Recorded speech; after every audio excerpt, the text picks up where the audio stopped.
Hi everyone, this is your biology class. I'm your teacher C. Mahatreja. Student, in this lecture we are going to discuss the reason for release of CO2 at the alveolar site.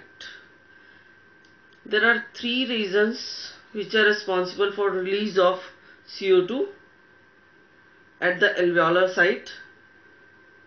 We will discuss all these three reasons one by one. First is the Haldane effect.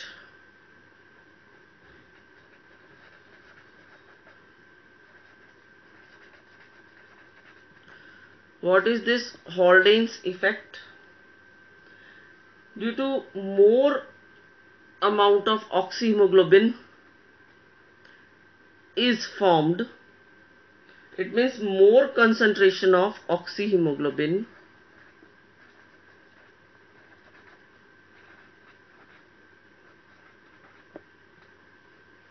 is produced at alveolar site, and oxyhemoglobin is strong acid, and we all know strong acid releases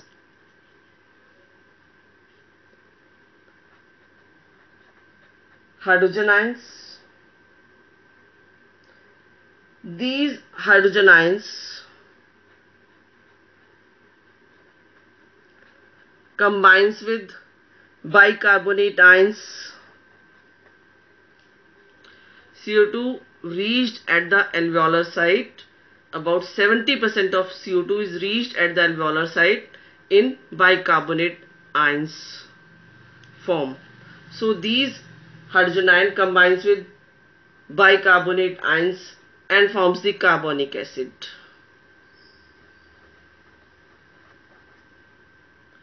These carbonic acid dissociates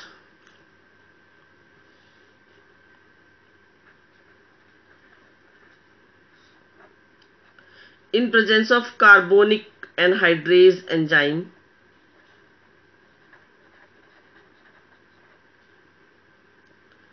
into water and CO2, and this CO2 is released from blood into lungs alveoli. So this is the Haldane effect, which describes because at the alveolar site more amount of oxyhemoglobin is produced, and oxyhemoglobin is the strong acid, and strong acid release hydrogen ion. These hydrogen ion combines with the bicarbonate ions present in the blood, and carbonic acid is produced. This carbonic acid dissociates in presence of the enzyme carbonic anhydrase and release water and CO2, and after the formation of CO2, this CO2 is released into the lungs alveoli. This is the main reason which is responsible for release of CO2 at alveolar site. What is the second reason? Second reason, that is high partial pressure of oxygen.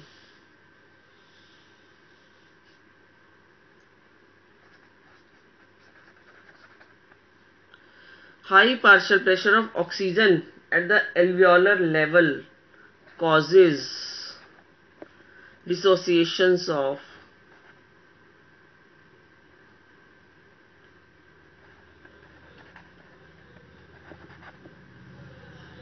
carbaminohemoglobin.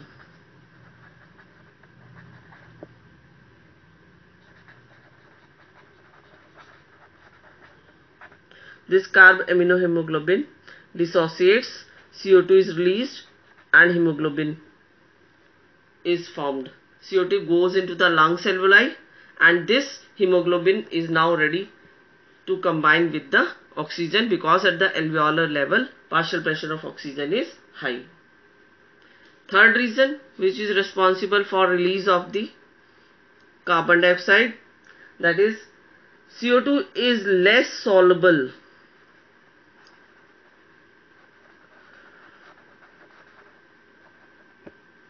in arterial blood.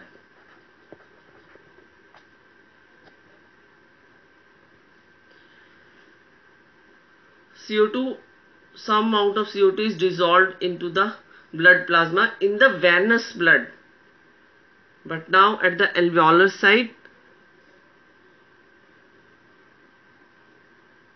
now the blood enter into the atrial side, or oxygenated blood is present because partial pressure of oxygen is high, and from lungs alveoli oxygen is transported into the blood, and the blood going to becomes more and more oxygenated.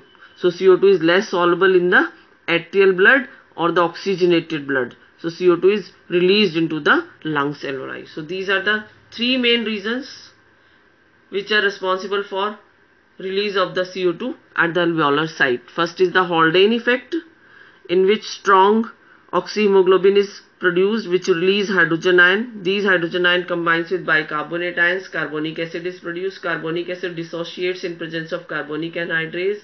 CO2 is produced and released into the lungs alveoli. Second reason, high partial pressure of oxygen at the lungs alveoli causes dissociation of carbaminohemoglobin. This CO2 released into the lungs alveoli, and hemoglobin combines with the oxygen and forms the oxyhemoglobin. Third reason, that is CO2 is less soluble in oxygenated blood.